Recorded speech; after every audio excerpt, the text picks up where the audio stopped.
Many years ago, when I was a teenage boy, I shoplifted from a local mini market a silver-plated cross necklace and defiantly wore it to church on the following Sunday. I wore the necklace for the purpose of making a statement to my congregation of my spiritual status. The average person may think these actions strange, since the sin of stealing undermines the message the cross is generally understood to mean in Christianity today. But I was no typical Christian, and herein lies the answer to the riddle. I was a member of the Church of Jesus Christ of Latter-day Saints. As my theft was contrary to accepted LDS behavior, so was my display of the cross.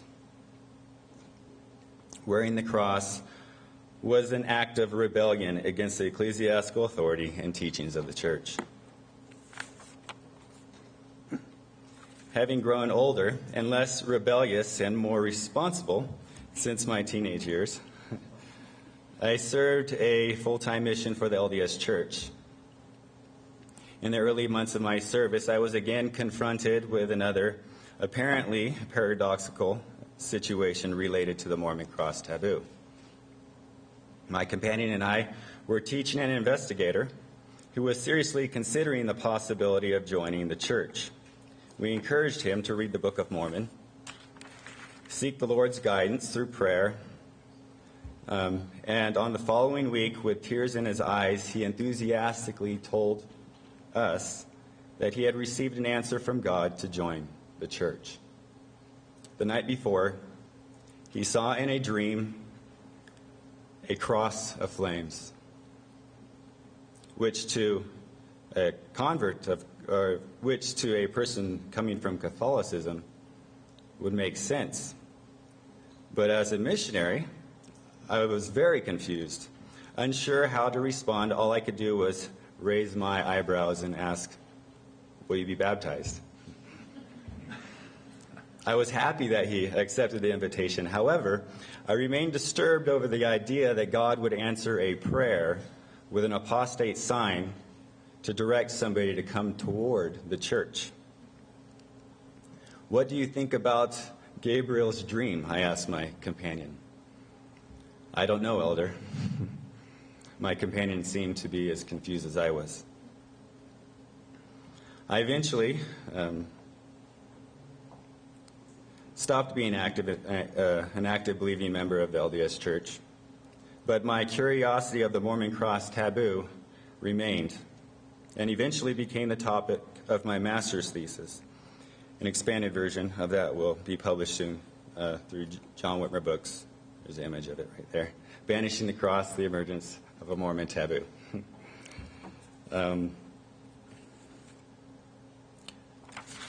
So I will share with you some of my research from that very briefly. When the LDS Church was officially organized in 1830, many citizens of the United States held deep contempt for Catholicism. Mainstream Protestants regarded the Catholic Church, like Mormonism, to be a threat to democracy and Christianity. Tensions increased when Catholics immigrated with great numbers into what was essentially a Protestant nation. Between 1820 and 1850, the Catholic Church grew exponentially from less than 200,000 to a membership of 1.75 million, becoming the largest religious body in the United States. Since canon law prescribed where crosses and crucifixes must appear on Catholic architecture and in architecture, the increased prominence of the cross became infused in the public mind with the fear of Catholic dominion. The cross therefore served as a steady target for anti-Catholic mobs. Mobs would attack Catholicism by aiming the crosshairs, so to speak. According to most American Protestants, the cross was a strictly Catholic symbol. Reports of Boston Episcopalian in 1847 Quote, "When a stranger enters a city and passes a church with a cross upon it, his impression is that it is Roman Catholic. And when one visits the cemetery and sees a stone embellished with the same symbol, he takes it for granted that a Roman Catholic sleeps underneath." End of quote. Most Protestants were unwilling to risk the threat of mob violence and dissent from within, and so they avoided crosses that would have otherwise made their churches appear Catholic. The St. Augustine's Church was destroyed by arson in the Philadelphia riots of 1844, and a Boston chapel was attacked by mobs in 1854, having its cross pulled down from the steeple and set ablaze.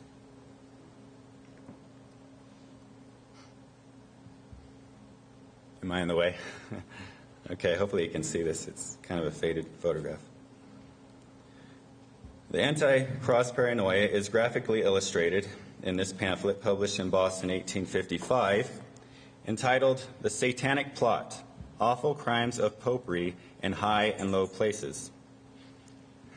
Historian Ryan K. Smith describes the pamphlet as follows, quote, "In this pamphlet, championing free schools and Protestant churches, the cover art centered on a discussion between the seated figures of the Pope and Satan on the map of the United States. Not only did the cross appear prominently on the back of the Pope's chair, but it adorned the back of Satan's chair as well. Such a scene left little doubt that Protestant loyalties to the symbol were thin.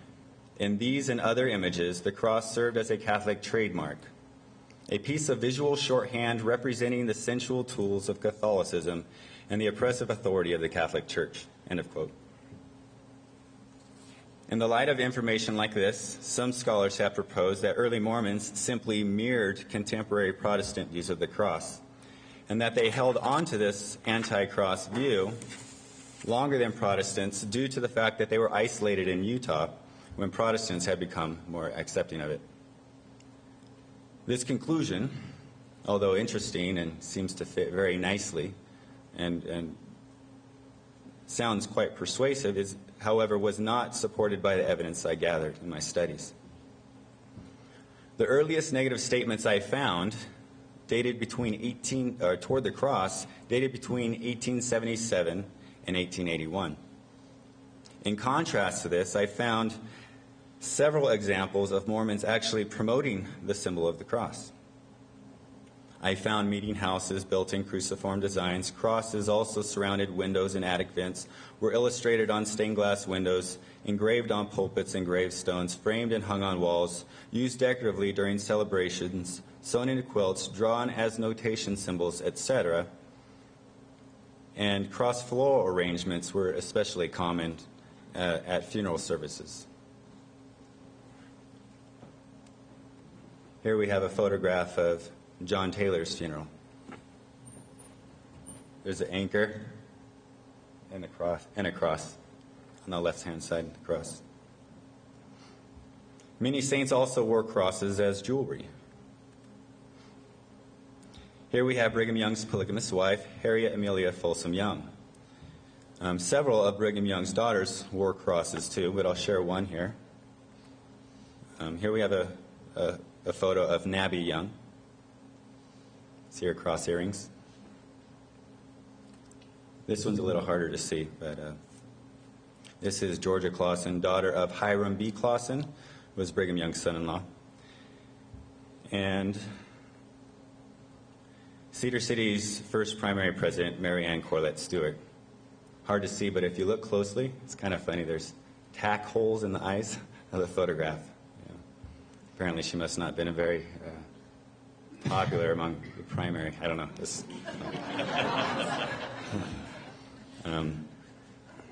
Okay.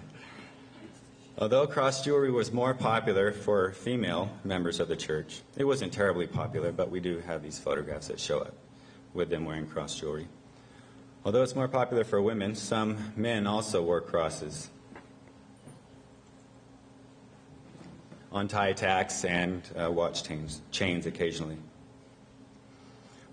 And here we have a picture of a cross hanging underneath the coat of a man posing in a photograph in 1883 titled The Bishops, Superintendents, and Teachers of the 16th Ward Sunday School. I was surprised to find examples like these. The absence of negative commentary towards the cross prior to 1877 was equally surprising. 3 questions naturally followed. Why would early Mormons repeat the same anti-Catholic polemics as Protestants, identifying the Catholicism as the great abominable, mother of harlots, church of the devil, etc., and yet omit any direct criticism of the cross? Secondly, why did attitudes towards the cross change in Mormon culture to become what it is today? And 3, why did it change?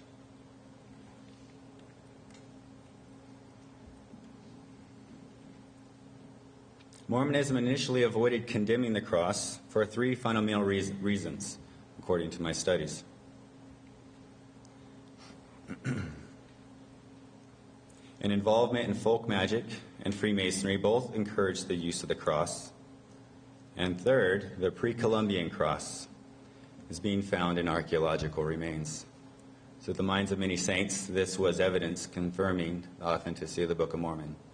So it wasn't in their best interest to discredit the symbol of the cross as something satanic.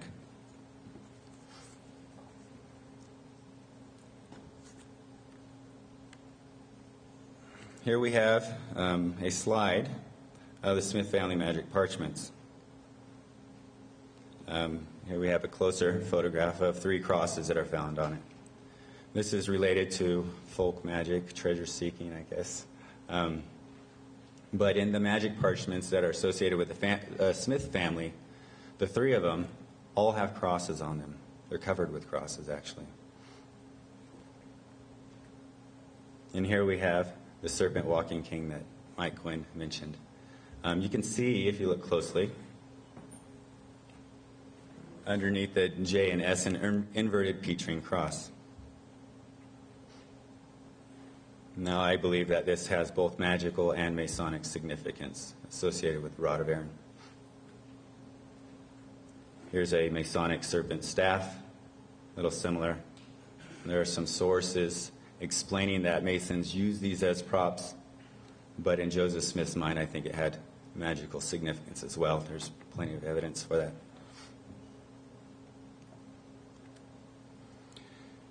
And of course, a slide of a pre-Columbian cross.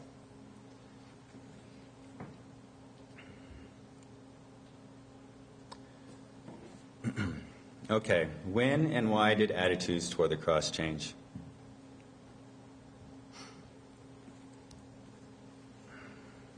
By the end of the 19th century, new generations had by and large turned away from their past involvement in folk magic and Freemasonry. The third factor alone, the pre-Columbian cross, was insufficient for Mormons to preserve the general acceptance of the cross, particularly when 2 more waves of anti-Catholicism hit Utah at the turn of the 20th century and approximately 50 years later. Attitudes polarized among the saints at the grassroots level, manifesting rather loudly in 1916 when the church petitioned the Salt Lake City Council to erect a cross monument on Ensign Peak to honor the Mormon pioneers, who were then quickly dying off. To emphasize not only an appreciation for the Mormon pioneers, but also to stress that Mormons are Christian too. A vocal minority spoke out against the monument design, however, arguing that the cross was a Catholic symbol, mark of the beast, or an abhorrent instrument, merely an abhorrent instrument of capital punishment. Others objected to the cross monument proposal on legal grounds, asserting that the monument would violate the separation of church and state, since the location of the site was public property. Due to this public backlash, coming from within and without the church, or outside the church, as well as impending legal battles, the cross monument proposal never came to fruition. But less than a year later, a small wooden cross was erected at Immigration Canyon, marking where Brigham Young, sick and wearied by the trek, looked across the valley and hillside from Apostle Wilford Woodruff's wagon and proclaimed, "It is enough. This is the place. Drive on." In this photo, it is obvious that the contemporary monument is a cross, and a rather large one, and yet an article describing this calls it an simple and unpretentious signboard. But you'll remember there was a huge backlash over the cross monument proposal on Ensign Peak that this followed, and so it appears that this article is minimizing the description to avoid another public backlash. I have my pages mixed up. I'll just do it from the top of my head. After this happened, there was continued to be a polarization in the church. Some brethren continued to hold a positive view of the cross while others didn't. One leader of the church, Spencer W. Kimball, had a positive view of the symbol. He mentions in his diary that when he was called to be an apostle, that he felt extremely inadequate. And he talks about how in 1842, I believe it was, 1842, he was worried. He just didn't know if he was able to do to fulfill the call. And so he says that he went out and he hiked up a hillside. And as he's describing this event, he compares himself to the Savior and the gospel. And he's pouring his heart out to the Lord, asking for a sign, not for a sign, but a sign that would help bring comfort to his soul. And as he did that, he said he turned around the corner and he saw a natural cross. And he saw this as an omen, a cross formed, I guess, by dead wood limbs. And interestingly, he, in having this experience, felt assured that he was called to be the Lord's representative. A year later, he goes back to the same location and makes the hillside. It's the anniversary of this event in 1843, and he says that 1943, and he says that he goes back to his cross, and he finds that it's broken. And so he goes back down the hillside and finds a cross arm to rebuild it the best he could. That's in quotes.